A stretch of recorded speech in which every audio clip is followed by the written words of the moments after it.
Yesterday we studied about the purpose of international economics theory and policy, and basic purpose was to explain the basis of trade and gains from trade with a simplifying assumption. कि हम इसमें assume करेंगे simplifying assumptions हमारे किस किस्म के होंगे कि there are only two nations in the world, two commodities and two factors of production and why they engage in trade and what they gain from trade. Then we studied about the subject matter of international economics. That international economics deal with इसके two parts है international trade theory and international trade policy. इसके अलावा इसमें balance of payment, foreign exchange markets and open economy है. Trade theory में we analyzes the basis and gain from trade, while in the international balance of payment में we measure a nation's total receipts and total payment to the rest of the world. International trade policies में we study about the reasons for the effect of the trade restriction. इसके अलावा foreign exchange market, these are the institutional framework for the exchange of the currencies.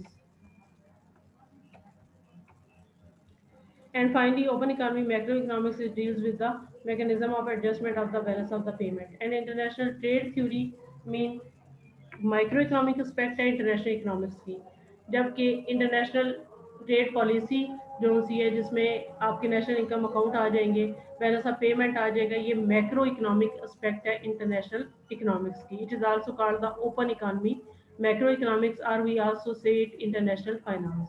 तो ये थोड़ी कुछ basic introductions थी जो हमने कल देखी थी. Is at the end of this first chapter, we will see some important international economic problems and challenges जो कि मतलब which is facing by the today world. ये problems हैं कौन कौन से, क्योंकि इनका रिलेशनशिप है international economic theories and policies से, और ये इंटरनेशनल थियरी एंड पॉलिसी हमारी हेल्प करती है इन प्रॉब्लम्स को अंडरस्टैंड करने में, इनको इवेल्युएट करने के. मतलब मोस्ट सीरियस प्रॉब्लम क्या है, slow growth and high unemployment rate. ये स्टार्ट कब से हुआ, जो 2007 में रिसेशन आया था अमेरिका में, और उसके बाद जब रिसेशन से दुनिया निकली तो there was the problem of unemployment. दूसरी ट्रेड साइड पे एक सीरियस प्रॉब्लम क्या है, rising protectionism in advance countries. Protectionism क्या होता है कि आप अपनी इकोनॉमी में अपनी कुछ इंडस्ट्रीज को या नंबर ऑफ जॉब्स जो उनसे हैं उनको सेव करने के लिए जितने ज़्यादा आप अपनी इंपोर्ट्स पे टैरिफ लगाते हैं उसे प्रोटेक्शनिज्म कहते हैं, लेकिन इससे ट्रेड वॉल्यूम कम होता है और ओवरऑल वर्ल्ड वेलफेयर कम होती है. मॉनेटरी साइड्स पे हमारे क्या इश्यूज हैं कि एक्सचेंज रेट में वॉलेटिलिटी या फ्लक्चुएशन बहुत ज़्यादा है, स्टेबिलिटी नहीं. इनको वन बाय वन हम देखते हैं. फर्स्ट इंटरनेशनल जो इशू है, जो इम्पोर्टेंट भी है, वो क्या है, slow growth and high unemployment in advanced economies after the great recession. 2010-2011 में वर्ल्ड इकोनॉमी जो थी वो ग्रेट रिसेशन से निकल आई थी. स्टार्ट ये कब हुआ था, 2007 में. ये वर्ल्ड यूएसए की हाउसिंग मार्केट से स्टार्ट हुआ एंड देन ये बाकी ऑल ओवर द वर्ल्ड फैल गया. उसके बाद यूएसए ने इससे ओवरकम करने के लिए रिस्पॉन्ड दिया कि आपने अपने बैंक जो थे उन्होंने उनको रेस्क्यू किया, जो फाइनेंशियल इंस्टीट्यूशन थे उनको बैंकरप्ट होने से बचाया. लेकिन इससे ये रिजल्ट निकला कि ये इदारे तो बैंकरप्ट होने से बच गए, लेकिन जो अनएम्प्लॉयमेंट रेट था वो फिर भी कांस्टेंट ही रहा, सीरियस इशू रहा, वो इतना ज़्यादा उसमें कमी नहीं आई, स्पेशली एडवांस कंट्रीज में. नेक्स्ट जो इंटरनेशनल इशू है वो क्या है, trade protectionism in advance countries and rapidly globalising world. Globalising world mean के overall the world interaction increase हो रहे हैं. हम अगले जो सेकंड चैप्टर से लेकर 7 चैप्टर तक ये पढ़ेंगे कि the best policy for the world as a whole क्या है कि ट्रेड शुड बी फ्री. लेकिन ट्रेड फ्री होगी तो कोई भी नेशन अपने कंपैरेटिव एडवांटेज की या कमोडिटी में स्पेशलाइज करेगी और उसकी एक्स्ट्रा अमाउंट एक्सपोर्ट करेगी. ये पॉलिसीज हम आगे पढ़ेंगे. लेकिन रियल वर्ल्ड में क्या है कि most of the nation impose some time of restrictions on the free flow of trade, कि ट्रेड फ्री नहीं है रियल वर्ल्ड में. और इसकी जो एडवांस कंट्रीज हैं ये समझा जाता है कि अगर ट्रेड फ्री होगी तो जो डेवलपिंग कंट्रीज हैं उनसे जो कमोडिटीज इंपोर्ट की जाती हैं उनमें लेबर चीपर होता है और उसकी वजह से कमोडिटीज सस्ती होती हैं, तो उनकी कंट्रीज में जो लेबर है वो अनएम्प्लॉयड हो जाएगी, अनएम्प्लॉयमेंट रेट इंक्रीज होगा. तो इस एक आर्ग्यूमेंट को सामने रखते हुए वो कंट्रीज जो से different types of restrictions impose करती हैं फ्री ट्रेड पे. ये एक प्रॉब्लम है. इसके अलावा चाइना और इंडिया की एक्सपोर्ट्स जो सी बहुत ज़्यादा बढ़ रही हैं, ये इंक्रीजिंग इकॉनमी है, तो इनकी वजह से भी जो एडवांस कंट्रीज हैं उन्होंने अपनी ट्रेड पे एक्सपोर्ट इंपोर्ट्स पे काफ़ी ज़्यादा रिस्ट्रिक्शंस इम्पोज की हुई हैं. नेक्स्ट जो प्रॉब्लम है related to international economics भी है कि excessive fluctuation and misalignment in exchange rate and financial crisis, कि exchange rate को stable होना चाहिए लेकिन stable होने के बजाय over the time इसमें बहुत ज़्यादा fluctuations आती हैं। दूसरा ये कि ये जो इक्विलिब्रियम पॉइंट होता है जहाँ समझा जाता है कि खुद ब खुद इस पॉइंट के करीब रहेगा, उससे काफ़ी ज़्यादा मिसअलाइनमेंट मीन ये कि एक लॉन्ग पीरियड ऑफ टाइम के लिए एक्सचेंज रेट इक्विलिब्रियम पॉइंट से ऊपर या नीचे रहता है, जिसका नतीजा ये निकलता है कि it can disturb the pattern of international trade and specialisation and it can lead to unstable international financial condition. तो ये एक इशू है, ग्लोबल इशू है कि किस तरह से और ये किस पे मतलब ये है कि आप किस तरह की रिफॉर्म्स की जाएँ जो इंटरनेशनल पहले एग्जिस्टिंग मॉनेटरी सिस्टम है उसको इम्प्रूव किया जा सके। एक और इशू है structural imbalance. Structural imbalances different economies में, एडवांस्ड इकोनॉमीज में, इसमें यूएसए की एग्जांपल दी हुई है कि उनका स्ट्रक्चरल इम्बैलेंस कहते हैं किसी कि आपका बैलेंस होना चाहिए कि आपकी स्पेंडिंग कितनी है, आपकी सेविंग कितनी है, आपकी इन्वेस्टमेंट कितनी है, जीडीपी के जो कंपोनेंट्स हैं इनमें एक तरह का बैलेंस होना चाहिए।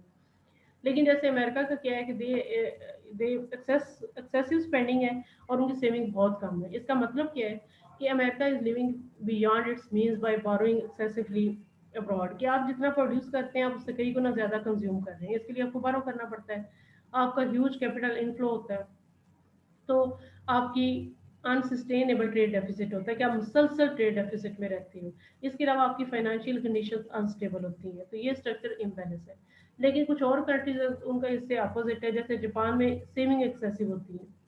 तो इस तरह की डिफरेंट इकोनॉमीज के जो स्ट्रक्चर इम्बैलेंस है और साथ ही इंटरनेशनल मतलब सारी इकोनॉमीज जो होती हैं आपस में इंटरकनेक्टेड होती हैं, तो एक कंट्री की जो इस तरह का इम्बैलेंस है और दूसरे कंट्रीज को ये ओवरऑल वर्ल्ड को इफेक्ट करता है।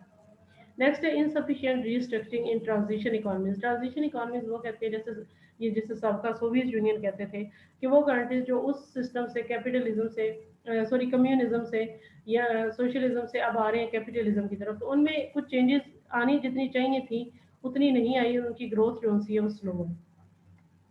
नेक्स्ट जो आपका इशू है वो है deep poverty in many developing countries. सब सारा अफ्रीका है, इसके अलावा और बहुत से कंट्रीज हैं, चाइना और इंडिया तो काफ़ी हद तक अब अपनी पॉवर्टी जो सी उस पर कवर कर मतलब उस coming out of the poverty, लेकिन बहुत से कंट्रीज हैं जिनमें still there is a very deep poverty है। उसके अलावा उस पर बहुत ज़्यादा उनके ऊपर इंटरनेशनल कर्जे हैं, इंटरनेशनल डेट्स जिसे कहते हैं, इकोनॉमिक स्टेगनेशन मीन की ये कि इकोनॉमिकली ग्रोथ नहीं हो रही।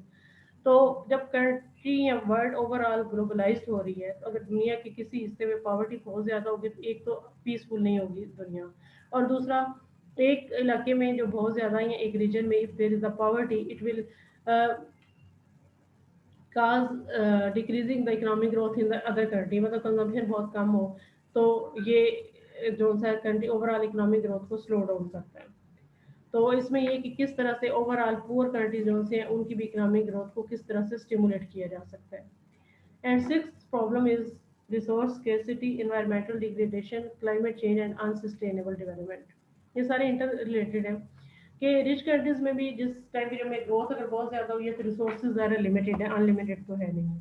इस टाइम पीरियड में जब पहले ग्रोथ होती रही और इवन अब चाइना में हो रही है तो इन्वायरमेंट का ख्याल नहीं किया गया और इसमें पोल्यूशन का प्रॉब्लम है जिसकी वजह से क्लाइमेट चेंज हो रही है।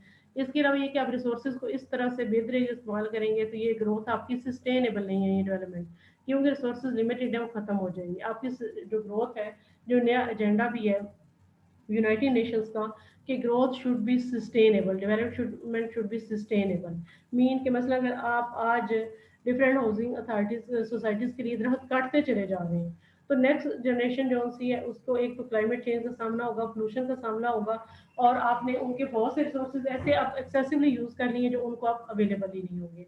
तो इसका मतलब है कि वो इस स्पीड के साथ इस ग्रोथ रेट को मेंटेन नहीं रख सकेंगे। तो ग्रोथ शुड बी या development should be sustainable, but it is not sustainable in this current globalized world।